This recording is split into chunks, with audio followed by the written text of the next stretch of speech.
and welcome to Splittering Podcast, episode 18, our continued investigation into the Adnan Syed mistrial of 1994. You've been watching Serial, or listening to Serial. I told you to listen to Serial. You did. It was one of those rare times. And I was very offended that you had to, because I'm such a huge This American Life fan, that I really should have been on that, like, a lot sooner than I was. Oh, we need to introduce our sponsor. So this episode of the Split Screen Podcast is brought to you in association with MailChimp. MailChimp. I actually use MailChimp. Oh, really? That's really cool. Yeah, that's good. I've got so into podcasts lately, and I've been using Overcast, which I think I told you to get, but you're probably sticking to your guns. You probably like the default Apple one because you're like that, but this one's good. It does all kinds of stuff like voice boosts and cuts the gaps in podcasts and all those things you spend a lot of time meticulously sorting. It just chops through. You can blitz through adverts 1 minute at a time, but I still end up hearing all these ones when I'm on my bike, like, Squarespace is the all-in-one solution for all your web designs. It's so simple and easy to use and a great selection of templates. It's just, you start to lose your mind a bit. And what's the other ones? Hover? Well, do you know the you get Hover? Yeah, do you know the thing that really, really annoys me? Wasting time at the post office. But thanks to Stamps.com, I can do all of my mailing. I totally fell for that. I thought you were going to say, "It really annoys me." That advert for Studio Neat. I don't need Magic Ice Cubes. But no, you totally got it. Okay, well. Oh, it's like, no, it's Stamps.com for people who always have something to say. And then my boy, what's this boy called, Carver? My boy Carver always has something to say. Always has something to say. Yeah, it's the end of 99% Invisible. Okay. I think we should definitely do a podcast about podcasts sometime. But today is not that day. No. Today is not that day. Each episode we pick a theme, bring a number of stories on that theme. This week, safe rooms. Are they safe? Do they have to be rooms? That's a question that Austin asked me on Twitter, because I tried very shoddily to try and do some sort of Twitter reach out saying, like, we're talking about safe rooms. Tweet back. Tweet. And he came back saying, as in places guaranteed no combat, that sort of thing. My response was sure, because we don't really know where we're going with this. I've got a couple of ideas, because okay, right. So the reason I said to you, let's talk about save rooms, was because I've just moved into a new house, and I think this is the first one we recorded in the new house, right? Yeah. And I lived in a place that wasn't particularly nice. Like, it was a fairly rough area. It was noisy at night. I mean, you stayed there. It wasn't exactly the Ritz. Sleeping on the couch beside the two bikes that were leaning up against the couch, I can tell you that it was not, in fact, the Ritz. Well, at least I got rid of the used needles before you turned up. Yeah, that's true. And that was whenever I was like, oh yeah, I got some stuff for breakfast. I could get, like, make some nice bacon rolls and get some orange juice. And you're like, Alan, I'm actually allergic to both those things. And I was like, do you want a block of cyanide washed down with essence of nightshade? Is it dairy free? Then yes. dairy free nightshade and cyanide burgers. So I moved into a new place, and it's much nicer. Its current nicknames are the Penthouse, or I've started calling it the Fortress of Order, which probably is not a good name for it. It makes me sound a bit OCD. But it's got a nice wee ensuite, and my housemates are much nicer. We've even got a dishwasher, and that just saves so many fights around the house. Mm-hmm. You can't really get annoyed about people whenever their mess just disappears into the dishwasher. So, the old place, it never really felt home to me. And the new place feels like it's like a safe space. It's somewhere I can come home and feel really comfortable, and I don't need to worry about, any of my stuff getting damaged or the place broken into or anything. And then I thought about the old safe rooms in Resident Evil. This is the point at which you need to cut in the save room music from Resident Evil 2.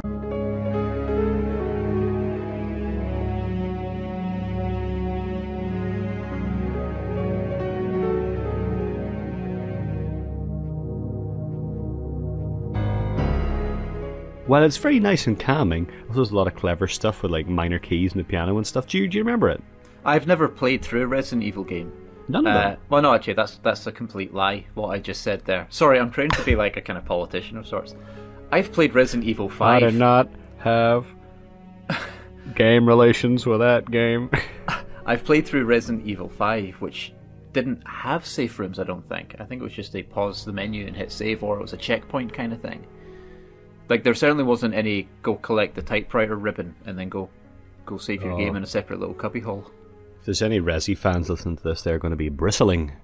whenever you said your first one you played was 5, that's like the only Final Fantasy game I finished is 13 story. It really kills people. So funnily enough, I played through Resident Evil 5 at D. Williamson, I think, or it was in fact at Fireduck. It doesn't really matter because they're both mentioned in the tweet. So D. Williamson points out that Fireduck used to hide in the typewriter rooms in Resident Evil.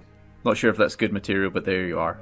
No, that's good because that's what they're for. But it's like I can't remember the piece I read, but they were talking about Resident Evil safe rooms, how they're not actually safe, and the whole point of them is like, you get to a safe room, you're exhausted, you are safe in there, but you're eventually going to have to come out into the room filled with the zombies, and that's the scary bit. The scary bit isn't necessarily the zombies; it's knowing that you have to face them again and summoning up the courage to do that. That's what makes it quite interesting.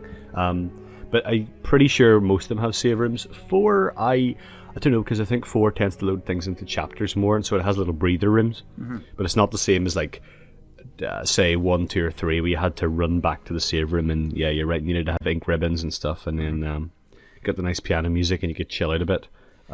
It's a powerful effect though, and it's something I mentioned in the Dead Space review I did up last month. After my article saying that I would write regularly, and I haven't written anything since then.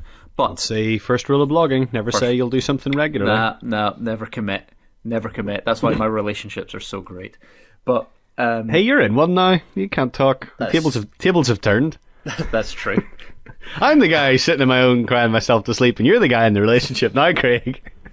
There's basically for the listeners, there's a rule that between myself and Alan, only one of us can be truly happy at a time within like a certain part of their life. So either work's going well for one of us, and it's probably going quite badly for the other, and that extends to all facets and all. It's kind of like a yin and yang type thing. It's like win and wang, and you're currently the winner, and I'm currently the wang.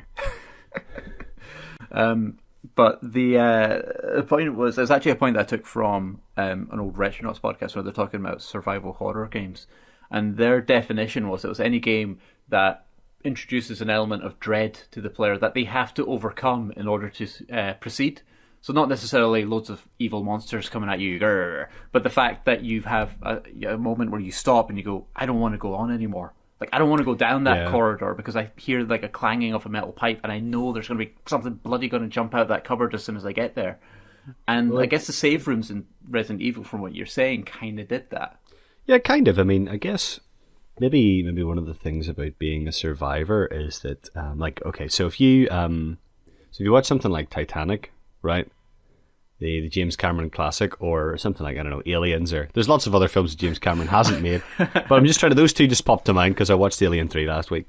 So those films, like whenever Rose gets to the end and she's clinging onto the board, or whenever Ripley blasts the Queen out of the airlock, those people are survivors. They have survived a horror, whereas one of the random first class people that left the Titanic is technically a survivor, but you wouldn't necessarily describe them that way, you know? It's not quite the same thing. So a lot of those like survival horror games like Dead Space, and you feel like you've survived because you've battled in the face of almost impossible odds. Mm-hmm. Does Dead Space have safe rooms? I don't think it does. I don't think anywhere's safe in Dead Space. No, it did. It had when you would, because you were going around this seemingly abandoned mining ship.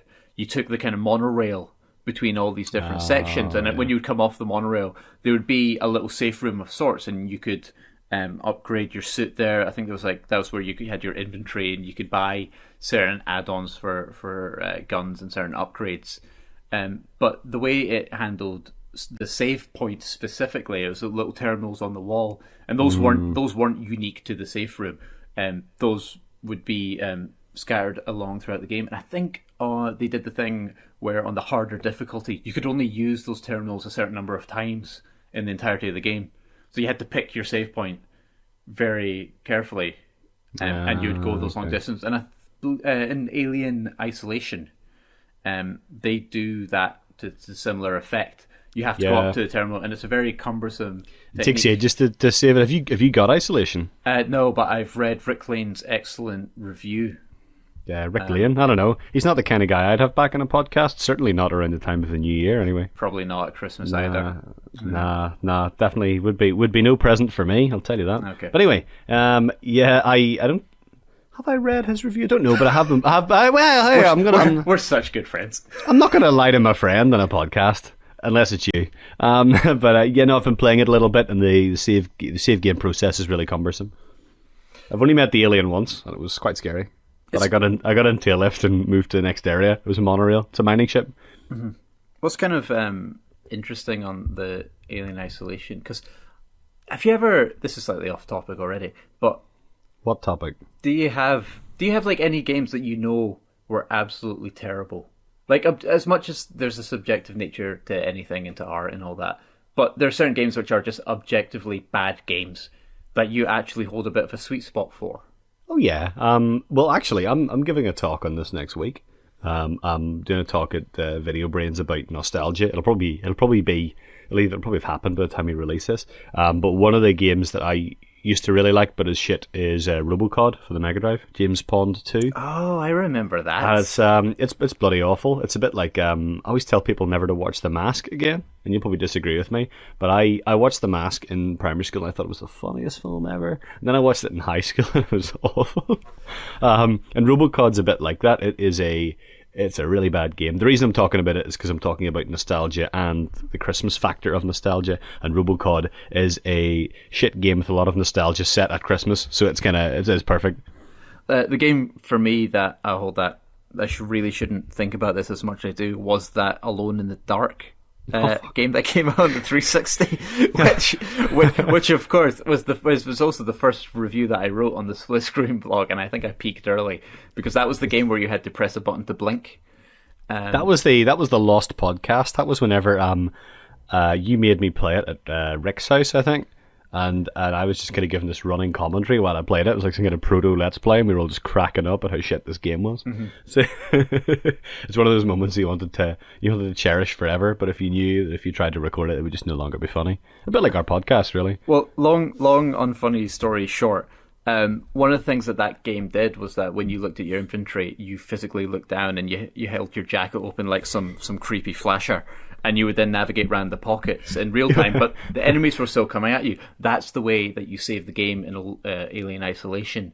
It doesn't pause it, and so and I think it makes a noise as well, which alerts the alien and the other enemies towards you. It gives you some kind of proximity scanner, so it tells you if people are nearby whenever you save. I think so. It kind of warns you not to do it, but I'm not sure what happens if you manage to get a save in and then get your head munched. Because I remember there's a point on the old Red Faction game on the PS2. Just thinking of like save rooms or points where I've saved myself into a corner. Mm-hmm. And I got quite far through the game, and I had like 2 health points left and like 3 rounds of like the pistol, and that was it. And I was saved it just before this room where you enter it, and then there's a guy with a rifle in front of you, and then a lot of crossfire. So with the 3 bullets, I could take down the guy, and then he would drop a gun. But to get to the gun, I had to go across this crossfire, which I could never do. Time and time again, I would reload it, shoot, fail, and got so good at like taking this guy out, but could never get to the gun. So eventually, I like gave up, and kind of years later or whatever, then went and played the game again. Got to that point, and it was like, I felt my head was like flooding back with all these memories. Finally got past that point, and the credits rolled. Like that was like literally at the end of the game, and I was thinking, oh my god, like as soon as I get around this corner, I've got like a whole other bit. Oh, it's done. Oh, okay. Yeah, but I think like there's quite a few games that do the Alone in the Dark, go inside the public masturbator trench coat stuff for making items, because it does crafting Alone in the Dark, doesn't it? And I think the Last of Us does that as well, where you can't pause the game to craft. Dark Souls is another game that you can't pause. Mm-hmm. And I read a piece on, I think it was Chris Kohler at Wired whenever Destiny came out, and he said like games like Destiny and Dark Souls where you can't pause at any time are not for him, because he can't make the time in his life. Like if you said, like I've got a kid, I've got a family, I need to stop playing a game, and I can't put my life on hold for a game. I put the game on hold for my life.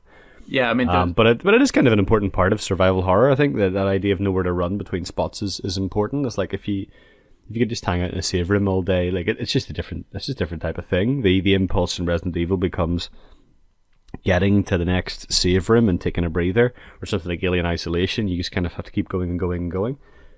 Mm-hmm. So you're just breaking the game into sort of level-sized chunks or encounters, rather than Resident Evil, which is like one big place and you choose when to chunk it. So it's not different. But one game that does it differently, and this is what made me think about when I was originally thinking about proposing the podcast topic, was have you ever played Project Zero 2? If I ever talked to you about it and said how good it was? You might have, but I probably Okay. just like glazed over and stared into the middle distance for a while. One day, hopefully next year, it'll be the 1st of October, and I will remember that Halloween's coming at the end of the month, and I will write a piece about it in advance, because I always have this idea around the 28th of October. But so the Project Zero series are called Fatal Frame in the United States, and you play normally some kind of young girl, because it's a Japanese game, and you get this camera that takes photos of ghosts, and you, in the first Project Zero, you can own your camera's damage changes depending on how long you focus. So you can kind of like line up some crosshairs and you do more damage to these ghosts. But in 2, the way to do as much damage to them as possible is to get as close to them as possible. Okay. So you have to wait until they're right about to eat you before you take what's called a fatal frame, and that gives you more like damage and kind of a currency points to upgrade the camera. But quite early in the game, it has save rooms, and I'm not sure how it does. Probably like a notebook or typewriter or some kind of contrivance. Do you have to go to like an old Kodak film place and like a 1 hour photo booth? I can't remember how you do it. The mechanics aren't important. You go to the state saving MacGuffin, and you go through a couple of chapters in the game. You kind of save the game and just get on with it. And you use this little save room in the first house you come to. And then at one point, in like the 3rd chapter, you go in there, you save your game, and as soon as you save the game, a ghost pops out of the box right behind you and just lashes at you, and it is the most terrifying thing ever, because whenever you're playing Resident Evil, the scary bits are whenever the dogs jump in the window and things like that, and or Dead Space, the really scary bit is, like for me, the bit that really sticks in my mind is when you go outside of the ship for the first time. Yes. And you have to pick up something. I know and exactly you turn the around. moment. You turn around and there's something coming at you, and you don't even know it's there because it is silent. Mm-hmm. And the scariest bits are the moments you can't anticipate. Something like Dead Space, you're expecting things, coming at you all the time, right? So you're kind of always on edge. Or like, you're not going to be scared in Gears of War because you're expecting to get past every encounter. Resident Evil, you get scared by the jumpy bits and the jump scares and things that come out of nowhere. But yeah, Project Zero gets you in the save room, and it's such a dick move, but it's also fantastic. But there's that similarity between like horror and comedy ultimately, because they're both about conditioning. So they present you with something a number of times, and then they'll do a twist on it. So within save rooms, like as you're saying, or rather within Dead Space, we'll do that. So you'll open up 100 boxes, but on the 101st one that you stamp, then some ghoulie comes out and grabs you. And then that sets you slightly on edge to think like, oh, I thought this thing was safe. Yeah. But actually it's not. And that reminds me, there's really good text adventure called Shrapnel by Adam Cater. I don't know if I ever forced that one on you. You forced several on me, but that wasn't one of them. So it starts off and it sounds like it's a homage rip-off of Zork. So it literally has you're standing in front of a white mansion, there's a mailbox to your west and a door to your north. As you play through it, there's a moment where, well, you go north, right, and there's like a pack of wild dogs, they attack you and they kill you. And then you type in and it says like restart, yes. So you type in yes, and then you go, it's like you were standing in front of a white mansion. There's a door to your north. So you go north again. It's like, you go north. There's a pack of wild dogs chewing on your corpse. And so the game Nice. sort of plays with this idea. And there's a moment where you go into the living room. And this is that idea of like, I think the scariest thing is when you think you're safe, but you're not. And you do the usual exploring stuff, and you can pull aside the carpet or pull aside the rug. And then there's a hatch. And you open the latch on it and you lift it up and you stare down and there's nothing. It just says it's complete blackness. So you close it again and you go off. Later on in the story, then emerges that the family chained their, I think they insinuate that is their mentally retarded son in the basement below the living room. And they cut out his tongue so he couldn't scream. So I think it gets quite grisly. But it's that, like, oh, you think you're safe, but you're not. That's pretty creepy. I always thought, like, do you know, one of the things I don't like is that there's too much coverage of these things before they come out, and you kind of get all these secrets of games revealed to you. But I thought what would be really, really cool this is one of these game ideas I had that I'll never do, was what if you had something that looked like a standard military shooter, right? Mm-hmm. And you sort of, or like some kind of space shooter or something, and then, you just played through it, and then about maybe like a third of the way through the game, it turns out to be a survival horror game, and it's like, fuck you. I think that would be like, for people just to think like they were just some gung-ho superhero, and then to have that totally subverted would be it'd be a totally unforgettable feeling. But you wouldn't be able to do it though, because everybody would have covered it in the press. But well, it does happen. I mean, the video game example, not to that extent in terms of a full-on genre switch, was how Metal Gear Solid 2 was sort of marketed in the West. Yeah, and they injected Snake into the big shell screenshots and stuff that they gave out to people. They were very clever with it. The other example, which I won't go into anymore because I do think it's an absolutely fantastic film, and if you're not a fan of horror, I think you'll actually enjoy it more. But it's Cabin in the Woods. I haven't seen it yet. Okay, well we should totally watch Cabin in the Woods at some point, because the way that film was marketed and the poster and all the stuff, it's like, this looks like a kids go into a cabin in the woods and scary stuff happens, and it immediately after the first 10 minutes it then just takes a step to the left and you're on a slightly different journey. And it's brilliant, but marketing wise you will never know that. Looking at the back of the DVD, you wouldn't know that. What was that big clunk? That was me dropping my phone against the microphone. That was you taking a step to the side into the cabin in the woods. Well, while I've got my phone though, at Austin See How, he was written for us, right? Austin's written for us. Yes, he is in the issue 5 out of 10. Yes. Yes. I've been pestering him to say something back. Stop harassing the writers. To the point. So on the note of safe houses, to be honest, they're largely a matter of courtesy. Plenty of solid ideas that can be subverted for atmosphere and tension. And according to some, Alien Isolation achieves this with its unsafe save points. According to others, they'd be killed multiple times while trying to save. Fucking with save rooms is playing with fire.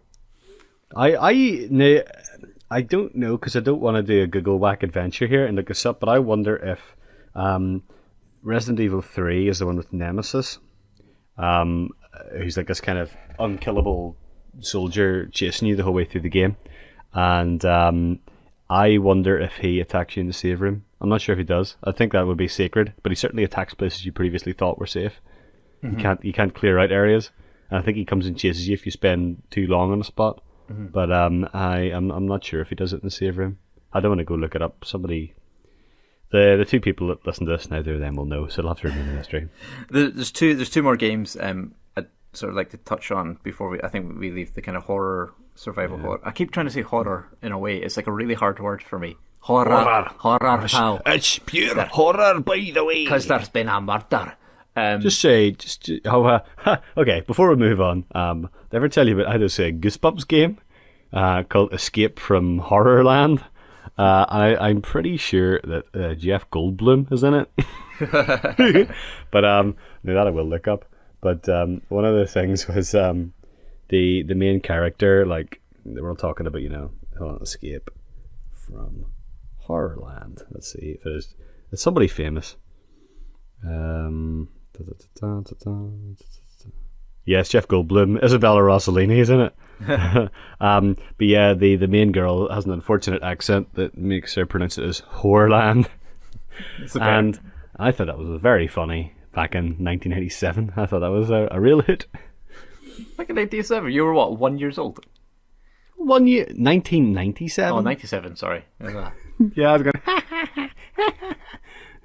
Okay. So 2 games. One, Dead Rising, which I thought you were going to say.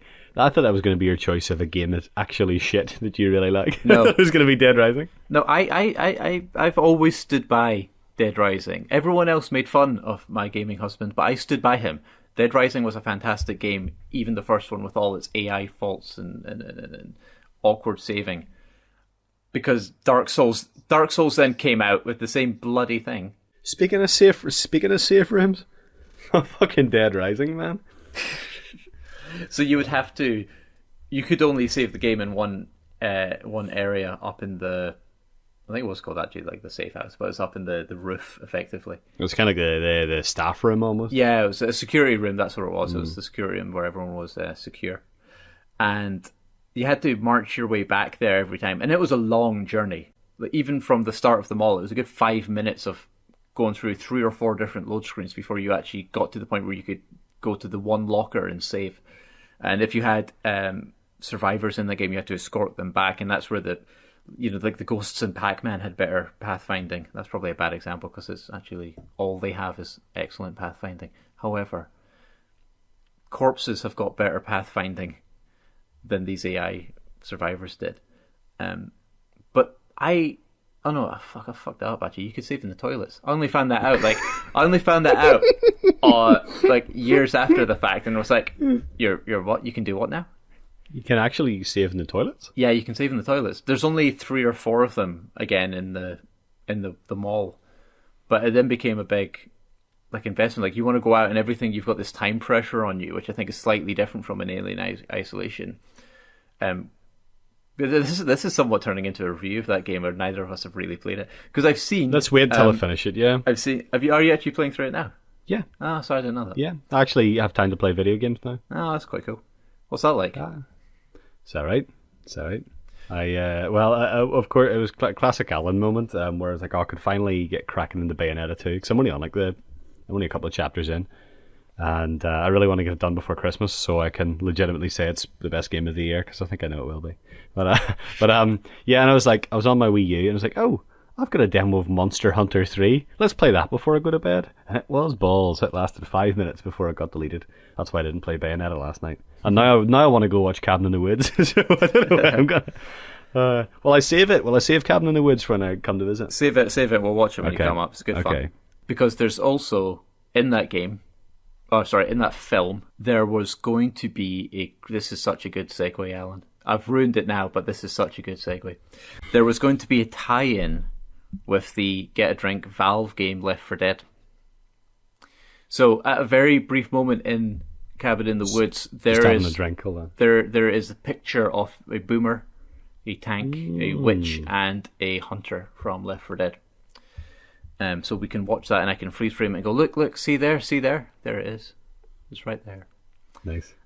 But Left 4 Dead was the first game that I thought of when you said safe rooms, actually. Of course. Because that's where you start each campaign in a little safe room, and then it's all about charting this journey through hordes of zombies and hordes of special infected. But specifically, it's that point where you see the safe room that you're trying to get to. You see the finish line, and you get that moment of, do I go for a dash, or do we just stay the course and maintain pace and try to get there? And often that's when things really start to crumble. It's because we go, right, we're going to dash, and then one of your AI companions, doesn't he? He's having too good a time killing the zombies, and you're like, shit, and then it just all falls apart very quickly. But that was one especially because once the adrenaline was going, because I remember we used to play it with old families like Dave and McGill.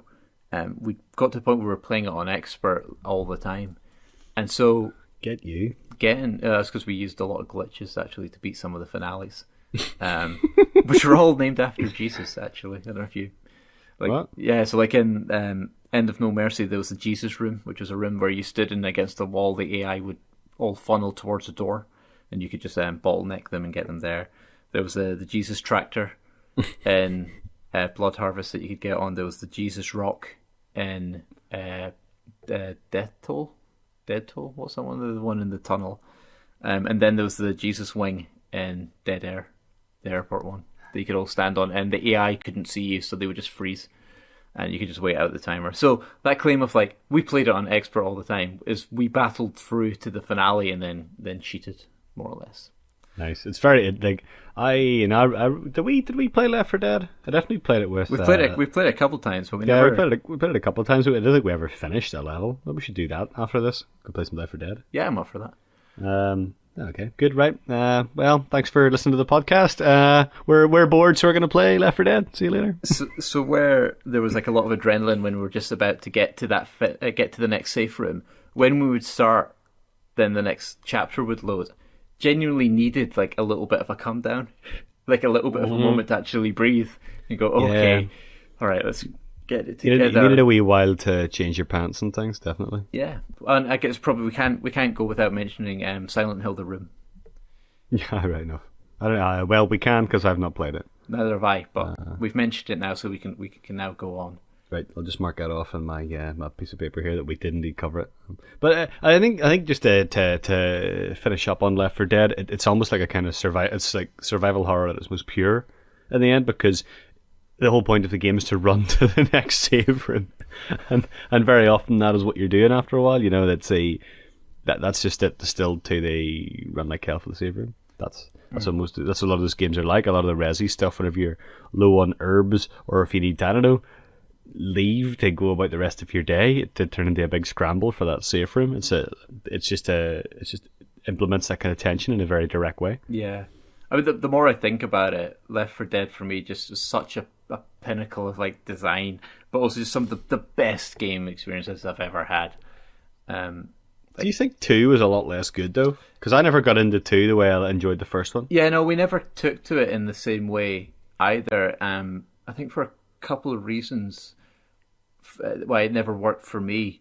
One was just the characters themselves weren't actually as interesting. That sounds like a very shallow thing to say because the characters don't matter as much, but the whole game lost a lot of the B-movie vibe that the first one had. It wasn't trying to go for that. It actually tried to tell a continuous story going through Savannah. And the level design was much more naturalistic in the second game. But it lost a lot of... It was from a kind of game designy point of view, it was less fun to navigate. Yeah, was it the one that had the fun fair and the swamp, the bayou swamp thing? They had interesting ideas like that. Like the fun fair was very good. That's probably the best level, I would say. There's one where it would flood, essentially. So you're kind of retracing your steps, but the world's slightly different. And the ammo reserves that you pick up as you go are what remain for the coming back, if that makes sense. So you can't just take everything because you need to save some stuff. So there's interesting ideas like that. But it lost a lot of luster for me because it didn't quite have that B-movie vibe that the first one had. And just the levels just weren't as fun to play. Yeah, it just wasn't as fresh, and I didn't really enjoy the melee stuff in it. And I think it also came. It was the one where people wanted to boycott it because it came very quickly off the back of the first Left 4 Dead, which pissed people off for some reason. Yeah, I remember that. I just remember a screenshot of there was a Steam group for people boycotting the game, and then the day of release, it was like everyone was in the game anyway, because hacktivism, baby. The other reason it sort of fell down was where they introduced the new Special Infected. They were each introduced to specifically target tactics that players were using in the first game in order to get by. So, and I say players, I mean us. Like the only reason we were able to get by on X was because we had our little group tactics down. So one of them was you could just find a corner, 2 people kneel down and use the melee attack just to push zombies back, while the people are standing up above them shotgunning them. Mm-hmm. So they introduced the spitter, who would then launch a projectile into the corner and turn the floor to acid, so you had to move, so you couldn't camp together. Yeah. Similarly, the jockey and... I remember the jockey. Jockey and Charger were introduced to, again, try to split up the group that was... Well, hold on, I thought the jockey was in the first one. No, jockey was... Jockey's the one that jumps on and then rides, pulls someone away. I didn't realise it was in the... I thought it was in the first game. No, because although the smoker would pull people away as well, it was very controlled. So you could actually just let someone get dragged and don't chase them. You could just stand, target your shot, and shoot them down. Because the first one was the boomer, the smoker, the witch, and the hunter. Was that right? Yeah, that's right. And then they introduced the spitter, the charger, which would just it's kind of half like a tank, but would just do like a very direct charge into a group and throw them away. The jockey, and then they put wandering witches in as well. But it just never took. I'd be very keen to see another version of Left 4 Dead come out. It'd be more interesting to see what they can do with any increased AI, stuff. And the AI director that they had that was orchestrating the game, it'd be interesting to see that be developed more rather than the game. Because I think the look of the game was fine, Well, the people who made that have now moved on to Evolve, so that might be where to go next if you want Oh, right, really? that kind of yeah. And again, it's a team of 4 people against one big human-controlled like beast, I think, human-controlled monster. Okay. I haven't really looked into it that much because it doesn't really sound like my cup of tea. But I think it got good. Got some of those, I don't know, E3 badges of glory. You know, the ones that like IGN and folks give out and slap onto people's booths. Yeah. Although that's kind of like when you get a certificate for attending a course, and you're like, I can't really hang this up with any sense of pride. Hardest trier. Your advert was the best at the advertising show. Well done. Pretty much. All right. Any other survival horror stuff? We've kind of hit that quite hard. No, I think we've gone pretty grave deep in that. All right. You ever developed agoraphobia in a game? Agoraphobia in a game? Not really. I need to write a piece about. Chris Donlan wrote a piece about catastrophe games and dealing with his illness, and I started chatting to him on Facebook about like how I hate games where I'm not in full control of the situation. I find games like Fire Emblem and XCOM and things like where I know there's going to be some catastrophic loss I can't recover from. I find those very uncomfortable, so I'm going to write something about that at some point. Okay. But agoraphobia, no, not really. No. Right. So for me, it hit when the first time I played Minecraft.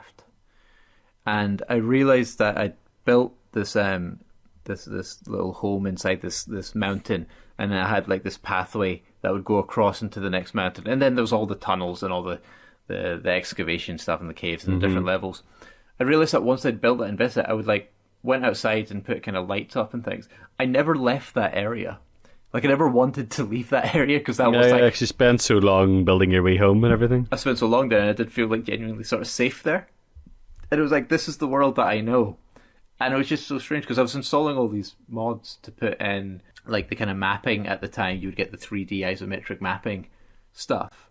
And I saw like this whole world and I was like, nope, don't really want to go out there. Quite content sitting at home here, which is basically what I do in real life. Rearranging my albums over and over and over again.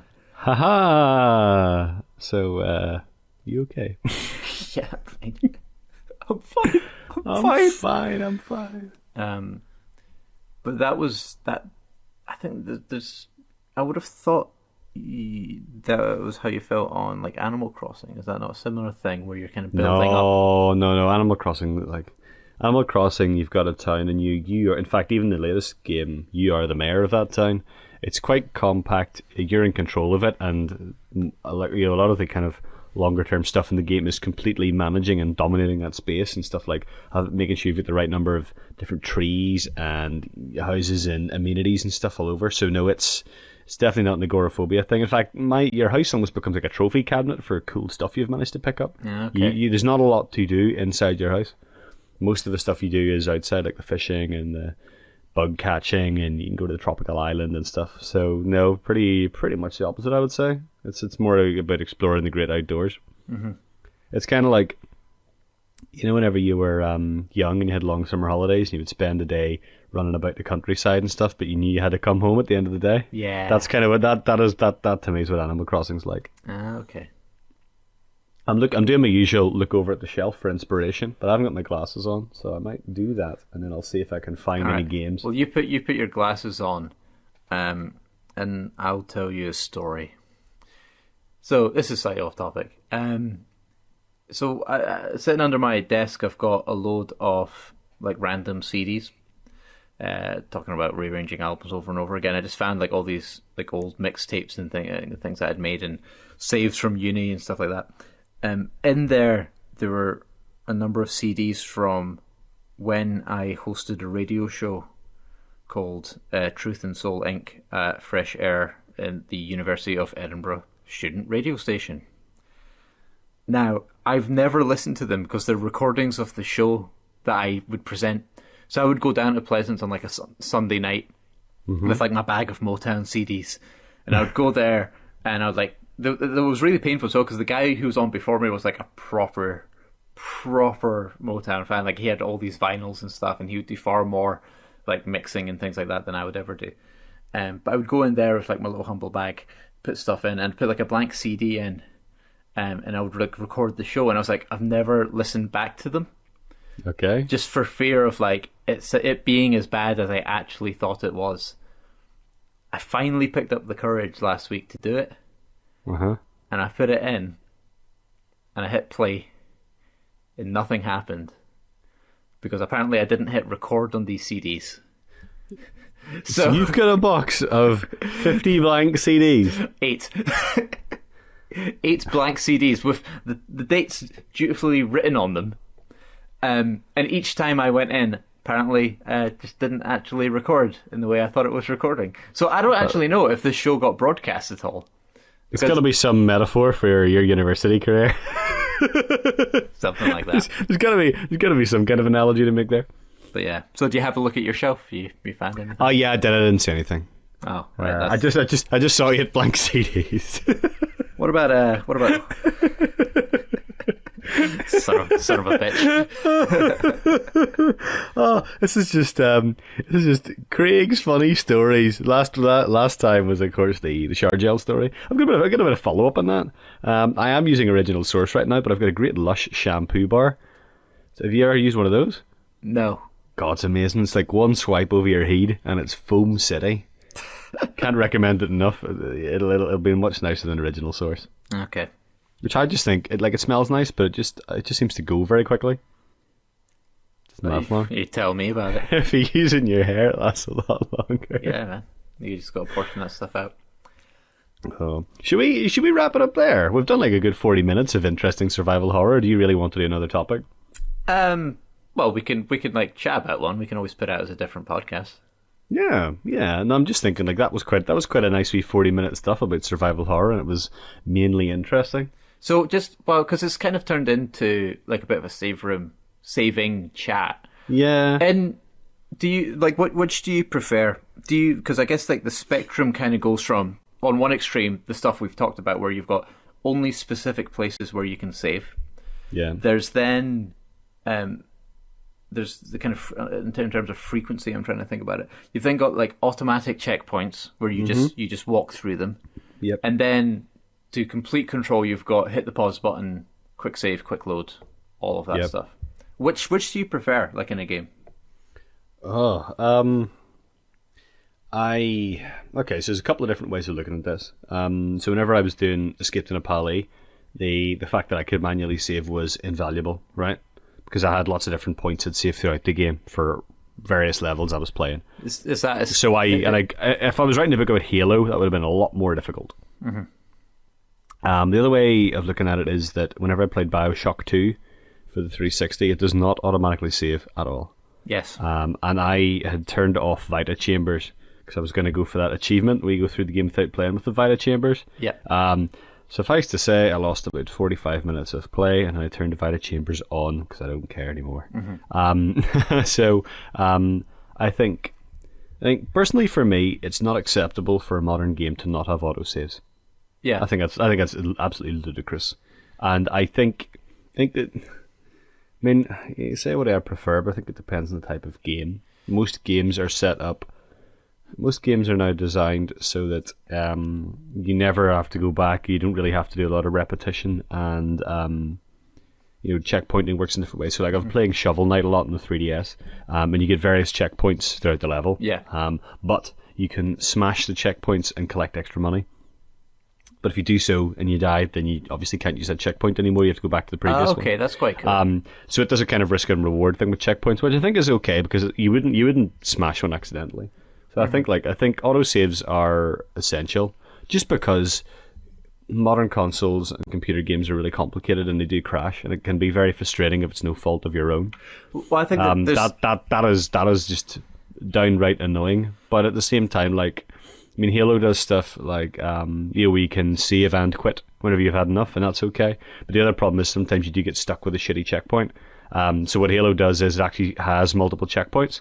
And if you die, like, say, 3 or 4 times in quick succession at one checkpoint, it will reload a previous one. Mm-hmm. So Bungie have thought that out pretty well. But I don't know. I think I wouldn't want to come down and say, oh, it must be checkpoints or whatever. Because the problem with checkpoints is, of course, that there's invariably some point in the game where you have an extremely long stretch between them, and that becomes very frustrating. Yeah, because there's that I agree with what you said when it comes down to progress. The thing I find interesting is just how influential the type of save mechanic is on consequence in a game. So if you think to, because I always want my effects, I always want there to be effects to my actions in the world. Like I want to see that I've been there by the decisions I've made. In the Telltale games, so like Wolf Among Us, Walking Dead, and undoubtedly it will be there in the Game of Thrones game. It also saves, as you've said, after you've made decisions. So you imagine how different the experience would be if you were manually saving and you could just like load back to before that decision and then to see, does the left path play out like this? Right path plays out like that? Yeah, I'll go with the left path. I think that kind of decision permanence is really important in a game like that. But you can if the game was structured in the way that you hit pause and hit save, there's nothing stopping you from doing that except yourself. I know that I would really struggle to have that kind of self-control to say, no, I'm going to stick with my decisions. I know actually that fact that I'm full of shit because when I've played Fallout 3 or New Vegas or any of the I've done this before. It's not Oblivion. Who is it who made those games, Alan? Bethesda type games. I will save just before I know there's those big decisions coming up, and sometimes I'll just go like, actually, not really content with the way that panned out. I've done that before, and like stuff like wanting to see all the endings and spec ups the line and stuff. Whereas in the same breath, I will say that the thing I loved about Fallout 3 was that there were some big ramifications for the decisions you made. Okay, some of them were quite screamingly obvious in retrospect, the megaton bomb and things like that, but I still dug that at the time. I think like Fallout 3 is another place I was thinking about safe houses and places to stay in, because you get your house in Megaton with I don't know what you call the butler, the robo butler. Yeah, it gives you filtered water. You know what I'm talking about. Yeah, I do. I can't remember his name. And you can collect your bobbleheads in there. That's a nice safe house. Well, the other game that kind of plays with saves is Nier, which I wrote about in 5 out of 10 issue 4. Go get it. It's good Nier piece, then. Good critical acclaim. It's in the Critical Distance compilation, but it actually forces you to delete your save at the end of the game, because it's like a symbolic part of the story about the character's memories being erased, and it makes you delete your save. And not only does it do that, it erases everything, and you watch your entire inventory being slowly stripped, and all of your quest completion being slowly stripped, and it deletes the letters from the name on your save one by one. But then the nice thing is, whenever you start the game again, even though it's wiped your save, you can see a little white flower appear in the title screen. So you'll always know that you were there. That's nice. That's quite nice. It's really, it's one of those games that I think if you bought it for somebody, they'd be like, this is balls, why would I want to play this? But it's well worth getting stuck into. And it's like, it seems like a kind of mediocre action RPG, but the story in it is so good. It's really, really subversive and clever, and it just does stuff nothing else does. So that review of Nier is available in 5 out of 10, which you can find at 5outof10magazine.com. As previously mentioned, Escape to Napoli, the book by Caitlin Tremblay and Alan Williamson. It's Tremblay. Tremblay? Well, that's the way I'm pronouncing it. I'm pretty sure that's the way she pronounces it too. I'm pretty sure it's Tremblay. And yeah, you know how to pronounce my name. That's been good. We've done 3 5 out of 10 plugs in one issue, which is actually less than I normally do on Twitter on any given day. So find all that 5out10magazine.com. You can also go to split-screen.net to see Alan's reviews of mince pies. Have you heard about the scandal with this? But somebody asked if I had heated them in the oven first, and I was like, no, so I'm probably going to have to go buy about a massive number of boxes of mince pies. Actually, it's about ethics and mince pie journalism, so yeah, that's about right.